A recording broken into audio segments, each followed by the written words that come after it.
브릭스의 탈달러화 움직임과 무역결제 시스템 변화. 브릭스 BRICS 국가들은 미국 달러에 대한 의존도를 줄이기 위해 적극적인 탈달러화 $dollarization 전략을 모색하고 있습니다. 2009년 첫 브릭스 정상회의 때부터 달러 패권에 도전하는 논의가 시작되었으며 특히 최근 몇 년 사이 이러한 움직임이 눈에 띄게 가속화되고 있습니다. 핵심은 무역거래에서 결제 통화를 다양화하는 것으로 상호 무역을 달러가 아닌 자국 통화나 대한 통화로 결제하려는 시도입니다. 예를 들어 중국과 러시아는 에너지 등 양국 교역에서 이미 위안화와 루블 사용 비중을 급격히 늘렸습니다. 2024년 현재 러시아, 중국 간 무역 결제의 약 92%가 달러를 배제한 채 자국 통화 루블 위안로 이루어지고 있을 정도입니다. 브라질과 중국도 2023년 양국 기업들이 달러를 거치지 않고 위안화와 헤아라로 직접 거래하도록 합의하여 첫 위안화 결제가 이루어졌습니다. 인도 역시 러시아산 원유 등을 루피화로 결제하려는 메커니즘을 도입하고 아랍에미리트 UAE와는 2023년 루피화로 원유 대금을 지급하는 첫 사례를 만들었습니다. 이러한 무역 결제 다변화는 환전 비용을 줄이고 달러 결제망예 SWIFT에 대한 의존을 낮춰 미국의 영향력에서 좀 더 자유로워지려는 목적이 있습니다. 브릭스 회원국들은 자체 금융 인프라도 강화하고 있습니다. 2023년 남아프리카 공화국에서 열린 브릭스 정상회의와 2024년 러시아 카잔 정상회의 등에서 공동 결제 시스템 구축이 핵심 의제로 다루어졌습니다. 실제로 2024년 브릭스 정상회의 공동성명에서는 BRICS 국가들 간의 달러 중심의 기존 글로벌 금융 시스템을 우회할 수 있는 공동 크로스보더 결제 시스템의 구축을 지지하며 역내 거래에서 자국 통화 사용을 환영한다고 밝힌 바 있습니다. 브라질의 룰라 대통령은 브릭스 국가들이 이제 대한 결제 수단을 만들어야 할 때라고 강조했고 러시아는 BRICS 페이라 불리는 새로운 결제망 및 BRICS 클리어라 하는 증권결제 시스템 등을 제안하여 검토에 들어갔습니다. 이처럼 브릭스는 자체 금융 네트워크를 구축해 달러 결제망을 대체하려 하고 있으며 중국의 CIPS 위안화 국제결제 시스템과 러시아의 SPFS 자국 결제망 연계, 나아가 공동 디지털 결제 플랫폼까지 다양한 방안을 논의 중입니다. 브릭스의 탈달러화 움직임은 전 세계 외환 보유고 구성 변화에서도 드러납니다. 위 그래프는 전 세계 중앙은행들의 외환 보유액 중 통화별 비중 추이를 나타낸 것입니다. IMF 자료에 따르면 2024년 말 기준 글로벌 외환 보유고에서 미 달러화 비중은 약 58% 수준으로 20여 년 전 70%를 상회하던 것에 비해 상당히 낮아졌습니다. 반면 유로화가 약 20%를 차지하고 그 외 중국 위안화, 엔화, 파운드화 등이 뒤를 잇고 있습니다. 특히 미국과 갈등을 빚어온 러시아, 중국 등을 중심으로 달러 자산을 줄이고 금 비축이나 타통화 보유를 늘리는 경향이 뚜렷합니다. 실제로 브릭스 중앙은행들의 금 보유량은 2024년 기준 총 5,700톤으로 전 세계 공식 금 비축의 16%를 차지하는데 20년 전에 비해 3배 증가한 수치입니다. 이는 달러 의존을 줄이고 자체 금융 안정을 도모하려는 전략으로 해석됩니다. 브릭스 국가들의 경제적 위상 전 세계 GDP의 30% 이상 인구의 40에서 50% 차지에 비해 자국 통화의 국제적 활용도는 아직 낮지만 최근 브릭스의 확대 사우디아라비아, 이란, 아르헨티나 등 신규 가입과 맞물려 향후 달러 체제에 도전하려는 움직임은 더욱 주목됩니다. 사우디의 가입은 특히 의미심장한데 이는 지난 수십 년간 오직 달러로만 원유를 거래해온 이른바 페트로달러 체제의 균열을 암시합니다. 실제로 사우디는 더 이상 석유 거래 대금을 달러로만 받지 않겠다는 입장을 밝힘으로써 달러 패권에 타격을 주었습니다. 이렇듯 세계 통화 질서를 둘러싼 경쟁, 즉 통화 전쟁의 서막이 브릭스를 중심으로 본격화되고 있습니다. 비트코인, 스테이블코인, CBDC 대안 결제 수단으로 부상하는 이유. 탈달러화 흐름 속에서 비트코인, bitcoin과 같은 암호화폐 그리고 스테이블코인, 스타블라코인이나 중앙은행 디지털 화폐 CBDC가 대안 결제 수단으로 거론되고 있습니다. 브릭스 국가들은 공통 통화를 새로 만들거나 근본이 연동 통화를 구상하는 등 여러 아이디어를 검토했는데 완전히 새로운 실험보다는 이미 글로벌 시장에서 통용되고 있는 비트코인에 주목하는 움직임도 나타났습니다. 2024년 브릭스 정상회의에서는 아예 브릭스 간 결제 수단으로 비트코인을 사용하자는 파격적인 제안이 나와 회원국들 사이에서 상당한 공감대를 얻었다는 보도도 있습니다. 세계에서 가장 분산되고 검열 저항성이 높은 결제망인 비트코인은 미국 등 특정 국가의 통제를 받지 않기 때문에 달러를 대체하는 탈중앙화된 국제결제 수단으로서 잠재력을 평가받고 있습니다. 미국의 제재로 달러 사용이 어려운 국가들이란 베네수엘라 등이 이미 비트코인 등 암호화폐를 통해 경제를 유지한 사례가 있고 국제송금이나 무역대금 결제에 있어 은행망 대신 암호화폐 네트워크를 이용하면 제재를 우회할 수 있다는 점이 부각되고 있습니다. 스테이블코인은 가치가 비교적 안정적인 암호화폐를 의미하며 브릭스 문맥에서는 달러나 유로에 고정되지 않은 새로운 가치 기준의 스테이블코인이 관심을 받고 있습니다. 예를 들면 러시아와 이란은 금, 골드로 가치를 담보하는 근본위 스테이블 코인을 공동 발행하는 방안을 논의한 바 있습니다. 이 스테이블 코인은 러시아 남부 아스트라한 아스트라컨 경제특구에서 양국 간 교역 결제용으로 사용하고자 구상된 것으로 달러, 루블, 리알을 모두 대체하여 양국이 모두 신뢰할 수 있는 가치 기반으로 삼겠다는 취지입니다. 금 가격에 연동된 디지털 통화를 쓰면 환율 변동 리스크를 줄이고 참여국들이 안심하고 거래할 수 있다는 논리로 브릭스 공동기축통화 아이디어의 한 형태이기도 합니다. 실제로 OMF, IF 등의 분석기관은 브릭스가 금과 통화 바스켓에 연동된 디지털 화폐를 도입할 가능성을 거론하면서 분산원장 기술 DLT를 활용해 투명성과 신뢰성을 담보할 수 있다고 전망했습니다. 이러한 스테이블 코인 방식은 기존 달러 시스템을 우회하면서도 가격 안정성을 확보하려는 절충안으로 부상하고 있습니다. 한편 CBDC 중앙은행 발행 디지털화폐도 중요한 퍼즐 조각입니다. 브릭스 회원국들은 모두 CBDC를 연구하거나 시범 운영 중인데 중국은 이미 디지털 위안 CNI를 도입해 국내 유통과 일부 크로스보더 결제를 테스트하고 있고 인도와 브라질도 디지털 루피와 헤아라 파일럿을 진행 중입니다. 러시아는 2023년 디지털 루블을 공식 출시했고 남아프리카 공화국 역시 다자간 CBDC 실험에 참여했습니다. CBDC의 장점은 국가가 직접 발행 관리하므로 신뢰 기반이 확실하고 서로 CBDC 시스템을 연결하면 은행망을 거치지 않는 국가 간 결제 네트워크를 구축할 수 있다는 것입니다. 예를 들어 중국은 CIPS와 더불어 여러 국가와 다자간 CBDC 브릿지 프로젝트를 시도하여 실시간 총액 결제가 가능한 새로운 국제결제 인프라를 모색하고 있습니다.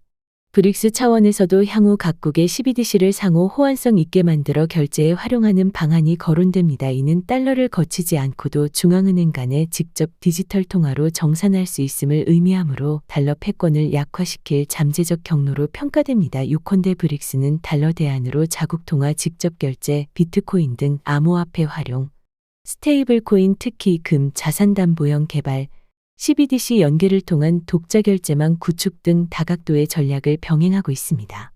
달러를 넘어서기 위한 브릭스의 비밀 무기들 과연 무엇일까요? 이제부터 각국이 어떻게 통화 전쟁에 대응하고 있는지 하나씩 살펴보겠습니다. 일자국 통화 결제 달러 없이도 거래된다. 브릭스 국가들은 이제 무역에서 굳이 달러를 쓰지 않습니다. 가장 대표적인 사례는 중국과 러시아. 에너지 거래 대부분을 위안화와 루블로 직접 결제하고 있죠. 2024년 기준 무려 80에서 90%가 자국 통화로 처리됩니다. 중국과 브라질은 2023년 위안화와 헤아라를 직거래하는 시스템을 도입했습니다. 그리고 인도는 아예 18개국과 루피와 결제 계좌를 열고 UAE와는 원유 대금을 루피로 결제하는 데 성공했습니다. 달러 없이도 무역은 완벽하게 돌아갑니다. 이 암호화폐 결제 비트코인으로 원유 결제. 러시아는 제재 이후 새로운 해답을 찾았습니다. 바로 암호화폐 결제. 2023년 러시아는 법을 고쳐 국제무역에서 비트코인과 이더리움, 테더 USDT 같은 암호화폐 결제를 합법화했습니다. 실제로 일부 원유 거래가 이미 암호화폐로 진행 중입니다. 2024년 브릭스 정상회의에서는 아예 비트코인을 공동 결제 수단으로 쓰자는 제안이 나왔고 러시아 의원들은 채굴한 비트코인을 수출해서 수입 대금을 치르자는 구상까지 내놓았습니다. 미국의 SWIFT 제재, 이제 무력화될지도 모릅니다. 쌈 스테이블 코인 디지털 금화의 부활, 다음은 가치 안정형 디지털 통화 바로 스테이블 코인입니다. 러시아와 이란은 금 기반 스테이블 코인을 만들자고 논의 중입니다. 무역 거래에 쓰기 위한 새로운 화폐죠. 변동성이 큰 암호화폐 대신 금과 연동된 디지털 토큰이라 안정성도 확보됩니다. 브릭스 내부에서는 금 플러스 여러 자국 통화 바스켓으로 담보된 디지털 공동통화 논의도 활발합니다. 디지털 기술과 실물 자산이 결합된 새로운 통화 실험이 시작된 겁니다. CBDC 연계 중앙은행이 직접 움직인다. 마지막으로 CBDC, 중앙은행 디지털 화폐입니다. 브릭스 국가들은 이미 여기에 적극적입니다. 중국은 디지털 위안을 홍콩, 태국과의 공동 프로젝트에서 테스트 중이고 러시아는 디지털 루블을 2023년에 정식 발행했습니다. 인도, 브라질도 각각 디지털 루피와 드렉스라는 이름의 디지털 헤아를 파일럿 운영 중이죠. 나아가 브릭스는 이 모든 디지털 화폐를 연결하는 협력망을 구축하려 합니다. CBDC끼리 직접 연결되면 더 이상 글로벌 은행망이나 달러가 필요 없습니다. 지금 브릭스가 준비 중인 이 네 가지 대안은 단순한 실험이 아닙니다. 달러 패권에 맞선 새로운 금융 질서의 서막일지도 모릅니다. 그리고 이 전쟁의 최전선에 비트코인과 디지털 화폐가 서 있습니다. 이제 진짜 질문은 이겁니다. 달러 이후의 세상, 당신은 준비되셨나요? 미국의 금융 제재와 달러 지배력, 브릭스 전략에 미친 영향. 브릭스의 이러한 행보 배경에는 미국의 금융 제재와 달러 지배 구조에 대한 경계심이 자리하고 있습니다. 달러는 단순한 통화 이상으로 국제 금융 시스템에서 미국의 힘을 지탱하는 지렛대로 기능해 왔습니다. 국제 무역의 상당 부분이 달러로 결제되고 각국 중앙은행이 달러 표시 자산을 보유하는 한 미국은 제재 샌션스를 통해 상대국을 금융망에서 배제하거나 외환 접근을 차단할 수 있습니다. 실제로 2022년 러시아의 우크라이나 침공 이후 미국과 EU는 러시아 중앙은행에 약 3천억 달러 규모 외환 보유액을 동결하는 초강수를 두었습니다. 러시아 국부의 상당 부분이 순식간에 사용할 수 없게 된 것으로 이는 브릭스뿐 아니라 전 세계에 충격적인 선례를 남겼습니다. 또한 러시아 주요 은행들을 SWIFT 결제망에서 배제하고 달러 거래를 봉쇄하면서 러시아 경제에 큰 타격을 주려 했습니다. 이때 러시아는 중국, 인도 등과의 대체 결제망 모색을 가속화했으며 중국 은행망 CIPS를 통한 위안화 결제나 자체 SPFS 시스템 강화 등으로 대응했습니다. 미국의 금융 제재는 직접 대상국뿐 아니라 제3국에도 영향을 미칩니다. 이란, 베네수엘라처럼 제재를 받는 나라들과 거래하는 국가나 기업도 세컨더리 제재 위험으로 인해 거래를 포기하거나 우회해야 했습니다. 러시아 사례에서도 제재 이후 중국, 인도, UAE 은행들조차 서구 규제 당국의 압박을 우려해 러시아와의 결제에 신중해졌고, 이에 따라 러시아는 정상적인 무역 대금 수취의 지연과 어려움을 겪었습니다. 러시아 중앙은행은 2024년 제재로 인한 대금 결제 지연이 러시아 경제의 주요 도전이 되고 있다 고 토로했고, 실제로 2024년 2분기 러시아 수입액이 8% 감소하는 등 제재 영향이 나타났습니다. 이처럼 달러 중심의 기존 금융망에 묶여서는 제재의 직간접 영향에서 자유롭기 어렵다는 깨달음이 브릭스 국가들에 공유되고 있습니다. 이러한 배경하에 브릭스 국가들은 제재를 받는 상황에서도 작동할 수 있는 금융체계를 만들기 위해 협력하고 있습니다. 러시아는 2023년 말법 개정을 통해 앞서 언급한 암호화폐를 이용한 국제결제를 공식 허용했고, 2024년에는 중앙은행 주도로 암호자산 결제 인프라를 시범 구축하고자 했습니다. 이는 서방 은행망을 우회해 제재하에서도 교역을 이어가기 위한 포석입니다. 나아가 브릭스 차원에서는 달러 의존도를 근본적으로 낮추는 정책들을 공유합니다. 예컨대 브릭스의 개발은행인 신개발은행 NDB-은 달러가 아닌 현지 통화로 대출을 늘리고 있으며, 브릭스 회원국 간 통화 스왑 협정을 체결하여 비상시 서로 통화를 융통할 수 있는 장치를 마련했습니다. 금 결제도 부활 조짐이 있습니다. 일부 브릭스 국가들은 양자 무역에서 금 직거래를 논의하거나 제재 위험이 낮은 소규모 중립통화에 UAE 디르함, 홍콩 달러를 중재통화로 활용하기도 합니다. 궁극적으로 브릭스는 미국이 쥐고 있는 달러 지배력에서 탈피해야 정치, 경제적 자율성을 확보할 수 있다고 보고 있으며, 이는 곧 위에서 살펴본 대체 결제수단 도입과 같은 정책으로 구체화되고 있습니다. 2024년 브릭스 정상회의 선언문에서도 미국과 EU의 일방적 제재 조치에 대한 비판이 담겼고, 제재로 피해를 보는 것은 오히려 취약계층이며 이러한 제재는 폐지되어야 한다고 목소리를 모았습니다. 브릭스 국가들이 결속해 달러 패권에 맞서는 것은 곧 미국의 제재 수단을 무력화하려는 시도와 직결되기에 향후 지정학적 파급력도 상당할 전망입니다. 비트코인의 국제 결제 수단 또는 기축통화로서 가능성과 한계. 브릭스의 탈달러화 전략 중에서도 특히 비트코인의 역할은 많은 이들의 이목을 끌고 있습니다. 과연 비트코인이 미래의 국제 무역 결제 수단이나 세계 기축통화 키커런시로 부상할 수 있을까요? 현재로서는 가능성과 한계가 공존하는 모습입니다. 비트코인이 주목받는 가장 큰 이유는 탈정치성과 검열 저항성입니다. 비트코인은 특정 국가나 중앙기관이 통제할 수 없고, 전 세계 어디서나 네트워크만 연결되면 송금과 결제가 가능합니다. 따라서 어느 국가에도 치우치지 않은 중립통화로서 국제 거래에 사용될 잠재력이 있습니다. 브릭스가 공동 결제 통화로 비트코인을 고려한 것도 이러한 장점 때문입니다. 새로운 기축통화를 창출하려면 회원국들 간 이해관계 조율이 쉽지 않은데 차라리 기존의 글로벌 시장에서 가치가 형성되고 있는 비트코인을 활용하면 공정성과 투명성을 담보할 수 있다는 논리입니다. 실제로 러시아 등 일부 국가는 우리가 채굴한 비트코인을 해외에 판매하고 그 대금을 수입 결제에 쓰자는 아이디어까지 내놓았습니다.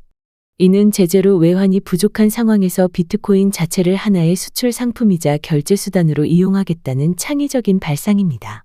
만약 비트코인이 브릭스와 그 우방국들 사이에서 널리 통용되어 달러를 대체한다면 글로벌 통화 질서는 큰 전환점을 맞을 것입니다. 이미 2024년 모건 스탠리는 브릭스와 비트코인이 전 세계 달러 지배의 가장 중대한 위험 요인이라며 이 두 흐름이 맞물려 달러의 지위를 약화시킬 수 있다고 진단했습니다.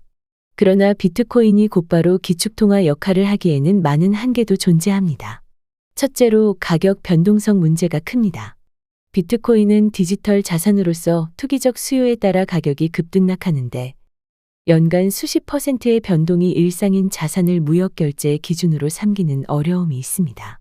거래 대금을 비트코인으로 치렀다가 결제 시점과 수취 시점 사이 가치가 크게 변하면 불확실성이 너무 크기 때문입니다. 스테이블 코인으로 이를 보완하는 방안도 있지만 그 경우 결국 다른 자산 파이엇 통화나 금에 의존하게 되어 비트코인 고유의 장점이 희석됩니다. 둘째, 수용성 acceptance의 문제입니다. 기축통화가 되려면 다수의 국가, 중앙은행, 기업이 기꺼이 비트코인을 보유자산으로 받아들여야 합니다. 하지만 현재까지 비트코인을 법정통화로 채택한 국가는 소수 엘살바도르 등이고 주요 경제권에서는 오히려 규제를 강화하는 추세입니다. 중국은 암호화폐 거래를 사실상 금지하고 있고 인도도 높은 세율과 규제로 억제하고 있으며 브라질 등은 비교적 우호적이지만 여전히 제도적 불확실성이 있습니다. 중앙은행 입장에서도 비트코인은 신뢰하기 어려운 자산인데 변동성이 크고 내재 가치에 대한 합의가 없으며 유동성 공급자 역할을 할 발행 주체가 없기 때문입니다. 따라서 외환 보유고의 상당 부분을 비트코인으로 들고 있기에는 리스크가 너무 큽니다. 셋째, 기술적 확장성과 인프라 문제입니다. 현재 비트코인 네트워크는 초당 7건 내외의 트랜잭션을 처리할 수 있어 비자 VISA 등 글로벌 결제망에 비하면 매우 느립니다. 국제 무역 규모를 감안하면 1층 네트워크만으로 감당하기 어려우며 라이트닝 네트워크와 같은 2층 기술이 발전해야 대규모 결제가 현실화될 수 있습니다. 또한 각국이 전통 금융망과 비트코인 간 온오프램프 교환 창구를 원활히 열어두어야 하는데 이 역시 제도적 협력이 필요합니다. 끝으로 정치적 저항도 무시할 수 없습니다. 미국 등 달러 기축 체제의 수혜국들은 비트코인으로 세계 무역 결제가 이루어지는 상황을 좌시하지 않을 것입니다. 앞서 트럼프 전 미국 대통령은 달러에 도전하는 통화를 추진하면 브릭스 국가에 100% 관세 보복을 하겠다고 경고한 바 있습니다. 이처럼 기축통화 지위는 국제 패권과 직결된 문제이므로 비트코인이든 다른 통화이든 달러를 위협하는 움직임에는 강한 견제가 따를 것입니다. 비트코인이 진정 글로벌 기축으로 자리매김하려면 기존 금융권 편입과 동시에 그 반대편의 탈중앙 네트워크로서 입지를 모두 갖춰야 하는데 이러한 이중과제를 어떻게 풀어나갈지가 관건입니다. 현재로서는 디지털금 디지털 골드 정도의 위상을 확보하여 가치저장 수단이나 투자자산으로서 입지를 다지는 단계이며 국제 결제통화로서의 역할은 제한적입니다. 다만 개발도상국이나 제재국을 중심으로 비트코인 기축시험이 부분적으로라도 이뤄진다면 이는 달러 패권의 균열을 낼 수 있는 흥미로운 변화가 될 것입니다. 흥미로운 사례 및 앞으로의 전망. 국제 통화 질서를 둘러싼 최근의 변화들은 일반 시청자들도 흥미롭게 받아들일 만한 다양한 사례와 에피소드를 낳고 있습니다. 러시아의 암호화폐 활용, 서방 제재로 달러 결제가 막히자 러시아는 실제로 일부 원유 수출 대금을 비트코인과 테더 미국 달러에 연동된 스테이블 코인 등으로 받기 시작했습니다. 2025년 로이터 보도에 따르면 러시아의 몇몇 석유 기업들은 중국과 인도 거래에서 얻은 위안화 루피화를 바로 루블로 환전하기 어려우므로 중간에 암호화폐로 교환하여 결제를 수행하고 있다고 합니다. 이는 아직 전체 교역의 일부에 불과하지만 암호화폐 원유 교환이라는 전례 없는 거래 형태가 현실화된 것입니다. 또 다른 일화로 러시아 의원들은 러시아 비트코인 채굴업자들이 채굴한 코인을 국제시장에서 판매하고 그 대금을 서방 제재를 받지 않는 수입품 구매에 쓰자는 아이디어를 제시했는데, 이는 국가 차원에서 비트코인을 외화 획득 수단으로 활용하겠다는 발상이라 눈길을 끌었습니다. 사우디아라비아와 페트로달러의 변화. 오랫동안 전 세계 원유 거래는 달러로만 결제되는 암묵적 약속이 있었습니다. 1970년대 이후 이어져 온 미국, 사우디 간 협약 페트로달러 체제 덕분에 달러는 확고한 기축통화로 자리 잡았죠. 그런데 사우디아라비아가 더 이상 원유 판매 대금을 달러로만 고집하지 않겠다는 입장을 밝히고, 실제로 일부 중국과의 석유 거래에서는 위안화 결제를 받아들이기 시작했습니다. 이는 달러 패권의 핵심 기둥 중 하나가 흔들리기 시작한 것으로 볼 수 있습니다. 사우디가 2024년 브릭스에 정식 가입함에 따라 향후 브릭스 내 거대 원유 생산국과 소비국들 간의 비달러 결제가 늘어날 가능성이 높습니다. 예컨대 중국, 사우디 간 대규모 유전 거래가 위안화로 진행된다면 그것만으로도 연간 수천억 달러 규모의 거래에서 달러가 배제되는 효과가 발생합니다. 이런 움직임은 다른 산유국과 자원부국에도 영향을 주어 세계 에너지 거래 통화 지형을 재편할 수 있습니다. 브릭스의 확장과 영향력. 2024년부터 브릭스는 회원국을 대폭 늘려 브릭스 플러스 시대로 접어들었습니다. 새로 합류한 이란과 아랍에미리트, 이집트, 에티오피아, 사우디아라비아, 아르헨티나 등은 각자 지역에서 중요한 자원 및 경제 강국들입니다. 특히 이란은 미국 제재를 오랫동안 받아왔고, 아르헨티나는 달러 부족과 자국 통화 불안에 시달려온 나라로 모두 탈달러화 동기가 강한 국가들입니다. 이들까지 포함한 브릭스 블록은 전 세계 GDP의 약 36%, 인구의 절반 이상을 차지하는 거대한 연합체가 되었습니다. 만약 이 연합체가 공조하여 달러 대신 다른 결제 수단을 채택한다면 그 파장은 미국과 서방에도 직접 미치게 됩니다. 미국 입장에서는 세계 GDP의 3분의 1 이상이 달러 시스템을 이탈하려는 시도인 만큼 이를 저지하기 위한 외교 경제적 압박을 강화할 가능성이 있습니다. 앞서 언급한 트럼프 전 대통령의 관세 위협이나 미국 의회의 대중국 제재 강화 움직임 등이 그 예입니다. 앞으로도 브릭스 대 지칠 미국 간의 통화 금융을 둘러싼 신경전은 격화될 전망이며, 이는 국제 뉴스에서 점점 더 빈번히 등장하는 주제가 될 것입니다. 작지만 의미 있는 실험들. 비록 브릭스 국가들은 아니지만 엘살바도르의 비트코인 법정 통화화나 베네수엘라의 페트로 암호화폐 발행 등은 탈달러화의 극단적인 실험 사례로 흥미를 모읍니다. 엘살바도르는 2021년 세계 최초로 비트코인을 공식 통화로 채택하여 모든 거래에서 미국 달러와 함께 사용하도록 법제화했었습니다. 소규모 국가이지만 달러 대신 비트코인을 받아들이겠다는 선언은 전 세계에 큰 화제가 되었고, 이후 여러 개발도상국에서 유사한 논의가 일어나기도 했습니다. 비록 엘살바도르는 IMF와의 협상을 위해 2023년에 비트코인 법정통화 의무 조항을 완화하며 한 발 물러섰지만, 여전히 국가 차원에서 상당량의 비트코인을 보유하며 탈달러 정신을 보여주고 있습니다. 이처럼 작은 나라부터 대국에 이르기까지 기존 달러 체제에 도전하는 다양한 시도들이 나타나고 있다는 사실 자체가 시청자들에게는 새로운 시대의 조짐으로 다가올 수 있습니다. 이제 세계통화 전쟁은 시작 단계에 불과합니다. 당장 달러를 대체할 통화가 출현한 것은 아니며, 현재로선 달러 지배체제의 균열이 가해지는 양상에 가깝습니다. 달러는 여전히 전 세계 외환 결제와 준비자산의 과반을 차지하는 넘버원 통화이고, 유로화 등 서방 통화들도 건재합니다. 그러나 브릭스를 필두로 한 신흥 세력은 무역 금융 네트워크를 조금씩 바꾸어 나가며 다극화된 통화 질서를 그려내고 있습니다.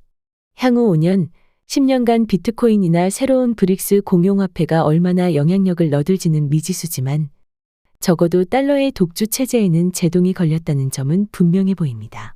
시청자 입장에서도 이 주제를 눈여겨봐야 하는 이유는 통화 패권의 변화가 곧 국제 경제 질서의 재편을 의미하기 때문입니다. 달러로 가격이 정해지던 수입물가, 여행 경비 등이 다른 통화로 바뀐다면 우리 실생활에도 변화가 생길 수밖에 없습니다. 또한 통화 전쟁은 곧 기술 전쟁, 자원 전쟁, 외교 전쟁과 얽혀 돌아가기에 뉴스의 여러 분야를 관통하는 주제입니다. 브릭스 vs 달러 그리고 비트코인의 등장은 그런 거대한 변화의 한 축으로서 앞으로도 계속 흥미로운 소식과 논쟁거리를 만들어낼 것입니다. 이제 막 삭튼 이 세계 통합 패권 경쟁이 과연 어떤 결말로 향할지 주목해야 할 때입니다.